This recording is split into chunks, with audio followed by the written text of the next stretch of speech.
नमस्कार दोस्तों, stock market studies में फिर से एक बार आपको बहुत-बहुत स्वागत है। तो आज यहाँ पे मैं डिस्कशन करूँगा एक ऐसे कंपनीज़ के बारे में, जो फिलहाल देखा जाए तो कंपनी का शेयर हायर लेवल से 60% शेयर क्रैश हो चुके हैं। 60% के आसपास शेयर को यहाँ पे क्रैश देखने को आपको मिलेगा। तो क्या इस बेसिस में बहुत सारे कमेंट्स आ रहा था, सर क्या इस बेसिस में इस कंपनी के ऊपर निवेश करना सही होगा? क्योंकि 60% तो क्रैश हो चुके हैं और आप तो बहुत बार बोलते हैं कि कभी भी शेयर में खरीदारी करना है तो आपको डिस्काउंट में करना चाहिए। देखिए मेरे बात को आपने समझ तो लिया मगर थोड़ा-सा यहाँ पे गड़बड़ी है। मेरे बातों में जो मतलब मैं जो बात आपको बोला कि डिस्काउंट में कोई भी शेयर को खरीदना है, तो ये बात आपने सुना मगर ये नहीं सुना कि अच्छी कंपनी के ऊपर आपको डिस्काउंट में खरीदना है। तो रही बात, क्या आज जिस कंपनी के बारे में बात करूँगा वो कितना सही है, उसका मैनेजमेंट कितना सही है, उसका बिजनेस मॉडल्स कितना सही है, वो देखना ज़रूरी है। तो चलो सारी डिटेल्स डिस्कशन करूँगा, उससे पहले मैं चैनल को सब्सक्राइब करने के लिए बोलूँगा। इस तरीके से इन्फॉर्मेशन, कंटेंट पाने के लिए चैनल को ज़रूर सब्सक्राइब करना। साथ ही साथ आप टेलीग्राम को भी ज्वाइन कर सकते हैं अपडेट्स पाने के लिए, बहुत सारे चार्ट पैटर्न देखने के लिए। तो सबसे पहले मैं बात कंपनी के बिजनेस के बारे में। ओवरऑल बात करूँ कंपनी का जो बिजनेस है वो टोटली देखा जाए तो विंड प्रोजेक्ट के ऊपर काम करता है। कंपनी एक पावर सेक्टर के ऊपर जुड़े हुए हैं और कंपनी का मेजर जो बिजनेस है वो विंड प्रोजेक्ट के ऊपर है। तो बहुत सारी जगह पे कंपनी विंड प्रोजेक्ट लगा के रखा, जहाँ पे ज़्यादा से ज़्यादा कंपनी का चेन्नई बेसिस के ऊपर काम होते हैं। इसका हेडक्वार्टर कहाँ पे है? चेन्नई में है। कंपनी का जो बिजनेस है वो एक्चुअली देखा जाए तो 402.3 मेगावाट का पावर विंड प्रोजेक्ट के माध्यम से आते हैं और कंपनी का प्लान है इंक्रीजिंग करने के लिए और वो भी 1000 मेगावाट का। तो 1000 मेगावाट का कंपनी का प्लान है अपकमिंग ईयर्स में, मतलब अपकमिंग कुछ ईयर्स में कंपनी 1000 तक क्रॉस कर पाएंगे। तो कंपनी इस तरीके से कुछ टारगेट रखे है और कंपनी का मिशन और विजन आप दोनों देख सकते हैं। कंपनी का टारगेट है खुद का रिन्यूएबल एनर्जी में कंपनी का एफोर्डेबल और कंपनी सबसे ज़्यादा एफोर्ड भी करेगा, एक्टिव भी रहेगा उस सेगमेंट के ऊपर और बहुत तेजी से काम करने के लिए भी कोशिश भी करेगा। देखिए कंपनी कितना काम करेगा नहीं करेगा वो तो अलग बात है, अभी तक उतना ग्रोथ देखने को नहीं मिला। मगर कंपनी सिर्फ इंडिया में नहीं, यूरोप कंट्रीज के ऊपर भी कंपनी काम कर रहा है। जैसे यूरोप में कंपनी का जो बिजनेस है वो 10.5 मेगावाट का टोटल यहाँ पे विंड प्रोजेक्ट लगा के आया है और मतलब कंपनी यूरोप से भी कंपनी पैसा कमा रहा है। देखिए कंपनी का बिजनेस उतना बड़ा नहीं है, कंपनी का मार्केट कैप देखा दूं तो कंपनी एक 670 करोड़ के आसपास कंपनी का मार्केट कैप। कंपनी का प्राइस देखकर ही आपको लग चुका है कि कंपनी का हालत अभी कहाँ पे है। तो कंपनी 60% शेयर को क्रैश कर चुके हैं, मतलब 60% कंपनी गिर चुके हैं। 13 रुपीज का शेयर अभी 6 रुपया मिल रहा है, इसका मतलब 60% से भी ज्यादा क्रैश कंपनी हो चुके हैं। तो ओवरऑल बात करूँ कंपनी का पी रेशियो बहुत हाई है। कंपनी का return of equity, return of capital employed मुझे बेकार लगा, एकदम खराब के लेवल में है। और कंपनी का बुक वैल्यू देखिए कंपनी का करंट प्राइस से आसपास है, तो ये बात थोड़ा सा पॉजिटिव है। फिर भी देखिए कंपनी का एनुअल इनकम कितना है? 33 करोड़। चलो इतना तो ठीक ठाक था। जो कंपनी 672 करोड़ का मार्केट कैप लेकर चल रहा है और कंपनी के डेप्थ जो है वो 1000 करोड़ से भी ज्यादा है, क्या सही में उस कंपनी के ऊपर निवेश करना सही होगा? आप एक इस बात को मुझे कमेंट करके जरूर लिखिएगा। तो डेप्थ ऑफ इक्विटी के बारे में बात करें तो 2.08% के पास पास डेप्थ ऑफ इक्विटी है। हमेशा कहा जाता है, मैं हमेशा फॉलो करता हूँ, किसी भी कंपनी के ऊपर 0.50 के नीचे अगर डेप्थ हो तो मैं उस कंपनी के ऊपर जरूर फोकस रखता हूँ, मतलब उस कंपनी के ऊपर निवेश करता हूँ। यहाँ पे जो डेप्थ है बहुत ज्यादा है। हाँ, डेप्थ ज्यादा हो फिर भी कंपनी का प्रॉफिटेबिलिटी अगर बढ़ रहा है तो मैं कंपनी के ऊपर कुछ कंसिडर करता, मगर मुझे कंसिडरेशन यहाँ पे एक वीकनेस लगा क्योंकि कंपनी का बाकी पैरामीटर जैसे रिटर्न ऑफ इक्विटी 3 साल में भी उसी तरीके से है, इबिट्टा मार्जिन भी उतना खास नहीं है, क्विक रेशियो भी यही बता रहा है। क्विक रेशियो चलो ठीक है। कंपनी का मार्केट कैप टू सेल्स 1 रुपया कमाने के लिए कंपनी को 2.60% का पैसा देना पड़ रहा है, मतलब 2.5 रुपीज कंपनी को देना पड़ रहा है 1 रुपया कमाने के लिए। कंपनी के पैग रेशियो बता रहे हैं कि कंपनी का वैल्यूएशन बहुत हाई लेवल में देखने को मिला है। रही बात कंपनी के प्रॉफिट एंड लॉस का, इस प्रॉफिट एंड लॉस आपको दिखाऊंगा, ध्यान से देखिएगा। कंपनी जिस तरीके से यहाँ पे इंक्रीजिंग कर रहा है सेल्स को, वो पहले कुछ टाइम में कंपनी 400 करोड़ से भी ज्यादा सेल्स कर रहे थे, आज वो 250 करोड़ हो चुके हैं। इसका मतलब सेल्स का जो डेटा है वो डेटा यही बता रहा है कि कंपनी का सेल्स डाउन हो रहा है। एक्सपेंस भी कंपनी को धीरे धीरे कम भी किया है। कंपनी का ऑपरेटिंग प्रॉफिट मार्जिन भी इंक्रीज हुआ है। कितना इंक्रीज हुआ? Both agree 24%। 2012, 10 साल पहले कंपनी का ऑपरेटिंग प्रॉफिट मार्जिन 24% था, आज बढ़ के हो चुका है 66%। इंक्रीज तो हुआ, इंक्रीज हुआ, ऐसे नहीं कि इंक्रीजिंग नहीं हुआ। कंपनी का जो डेप्थ है वो उसके बारे में बात करूँ, कंटिन्यूसली कंपनी लॉस करते थे। बीच में कंपनी 2021 में भी लॉस किया, 2022 में प्रॉफिट किया, 2023 में प्रॉफिट दिखाया। तो कंपनी इसी के चलते कंपनी आपको अच्छा खासा रिटर्न तो दे दिया, और कब दिया? 3 साल के अंदर अंदर।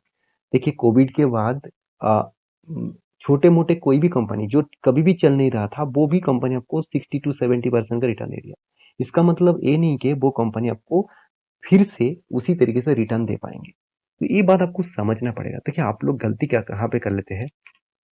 पेनी स्टॉक देख लिया, शेयर प्राइस 10 रुपीज के अंदर चल रहा है, चलो मैं 1 लाख रुपए निवेश कर दूं। मुझे कमेंट किए थे, इसीलिए मैं इस कंपनी का वीडियो बना रहा हूँ, क्योंकि मुझे दोस्तों ने कमेंट किया, सर इस कंपनी के ऊपर मेरा 1 लाख रुपया निवेश है, तो अभी मैं क्या करूँ, क्योंकि मेरा हायर लेवल में निवेश है और मुझे अभी 50% लॉसेस चल रहा है। तो देखिए इसीलिए मैं इस तरीके से वीडियो आपके सामने इसीलिए लेके आता हूँ, क्योंकि आपको कंपनी के बारे में जानकारी मिले, सही जानकारी मिले कि किसके ऊपर रहना है और किसके ऊपर अगर मैं गलती से भी शेयर पकड़ लिया हूँ तो मुझे एग्जिट करके निकल जाना है। क्योंकि देखिए पूरा पैसा लॉस होने से अच्छा है कुछ ही पैसा लॉस हो तब निकल जाओ तो अच्छा होगा। तो फिर भी देखिए मैं कोई रिकमेंडेशन आपको कभी नहीं करता कि चलो कल जाके अब एग्जिट कर लीजिएगा, कल जाके बाय कर लीजिएगा, क्योंकि मैं कोई सेबी रजिस्टर्ड पर्सन नहीं हूँ। मैं आपको हमेशा एजुकेशन पर्पस में डेटा दिखा रहा हूँ, जो डेटा देखकर आपको खुद लगेगा कि हाँ इस कंपनी के ऊपर क्या करना है। जैसे एक डेटा मैं आपको दिखा देता हूँ, जैसे रिजर्व। देखिए कंपनी का रिजर्व ही नेगेटिव में चला गया। देखिए आपके पास मान के चलिए आपको घर चलाने के लिए आपको हर मंथ मान के चलिए 15,000 रुपया लगते हैं। मैं एक एग्जाम्पल दे रहा हूँ। अगर आपके पास मतलब मान के चलिए आपका जॉब चला गया और आपके पास कोई रिजर्व भी नहीं है, तो आप कहाँ से घर चलाएंगे? ये बात पहले तो सोचिए खुद के ऊपर, उसके बाद कंपनी के बारे में सोचिए। तो कंपनी के पास खुद रिजर्व नहीं है तो कहाँ से कंपनी चला पाएंगे? ये बात भी आपको याद रखना है। तो कंपनी का तो कर्जा है, तो बैंक तो आपको ये नहीं बोलेंगे कि आपके पास पैसा नहीं है, कि चलो मैं आपको टाइम देता हूँ, आप जब मौका मिले तब पैसा देना, ऐसे बिल्कुल नहीं कहेगा। वो आपको यही कहेंगे कि कल ही मुझे पैसा चाहिए, अगर नहीं दिया तो इंटरेस्ट के ऊपर मैं इंटरेस्ट लगा दूंगा। तो इतना बड़ा प्रेशर होता है जब कोई कंपनी कर्जा लेता है। एसेट के मामले में बात करूं तो कंपनी का एसेट का इंक्रीजिंग भी कम हो चुके हैं। अगर मैं एक डेटा आपको दिखा दूं, ध्यान से देखिएगा। फिक्स एसेट परचेज रेटिंग जो है, अगर ध्यान से देखिएगा तो लास्ट टाइम कंपनी इस बार 10 करोड़ के आसपास फिक्स एसेट परचेज किया। देखिए एसेट परचेज क्यों किया जा रहा है? जब कंपनी के हाथ में पैसा ही कम है, कंपनी कर्जे में डूबे हुए है, तो एसेट परचेज करने से क्या फायदा होगा?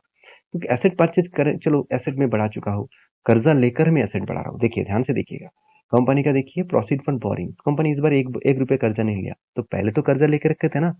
तो उस पैसे से कंपनी क्या किया, कर्जे को रीपेमेंट किया, क्योंकि कंपनी ने इस बार प्रॉफिट किया, उसके हिसाब से कंपनी रीपेमेंट किया और एसेट भी परचेज किया। तो कंपनी के पॉइंट ऑफ व्यू से मैं एक बात बता दूं, कंपनी का डेटोस डे जो मुझे सबसे ज्यादा वीकनेस लगा। तो वीकनेस क्यों लगा? क्योंकि कंपनी के 104 दिन तो ठीक ठाक था, अभी 160 दिन लग रहा है कंपनी का रीपेमेंट करने में, तो इसका सॉरी कंपनी के हाथ में पैसा आने में। इसका मतलब जिसको वो सर्विसेज दिया, मान के चलिए यूरोप कंट्रीज को वो सर्विसेज दिया, और यूरोप कंट्री ने उसको 160 दिन का अंदर अंदर पैसा दे रहा है, उसको बोल रहा है मैं थोड़ा सा टाइम दो, मैं आपको पेमेंट करूंगा। तो इतने दिनों के बाद अगर पेमेंट आए तो कंपनी चलेगा कहाँ से? वो तो सोचना पड़ेगा ना। और वर्किंग कैपिटल डेज भी देख लीजिए, वो कितने दिन लग रहा है, कितने टाइम तक वो कैपिटल को मतलब काम पे लगा रहा है, 200 मतलब 70 डेज के आसपास। तो इतना ज्यादा टाइम लगेगा, कंपनी के तो ऊपर प्रेशर रहेगा ही। तो रही बात कंपनी के इन्वेस्टर के, तो प्रोमोटर के पास होल्डिंग, चलो इसको मैं और अलग तरीके से दिखा।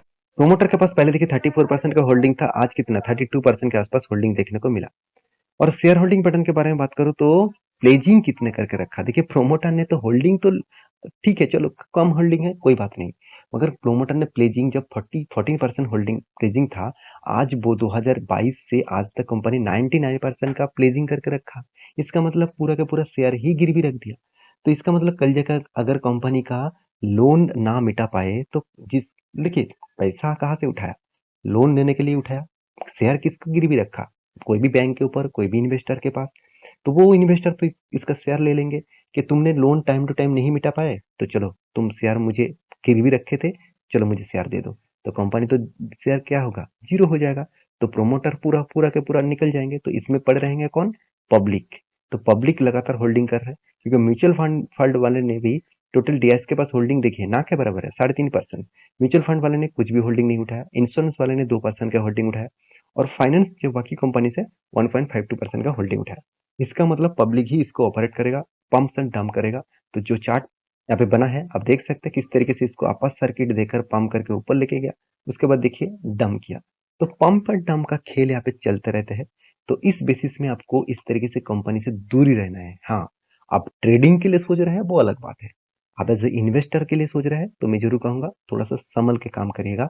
इस तरीके से कंपनी आपको बहुत पैनिक सिचुएशन में क्रिएट करेगा और जितने सारे दोस्त हाई लेवल में निवेश करके रखे हैं वो तो फंस चुके हैं बुरी तरीके से। तो मैं जरूर कहूंगा आप डिसीजन एज ए ठंडे दिमाग से लीजिए अभी आपको क्या करना है, क्योंकि ये जो कंपनी के डिटेल्स है मैं आपके सारे पॉइंट्स में आपके साथ शेयर किया हूँ।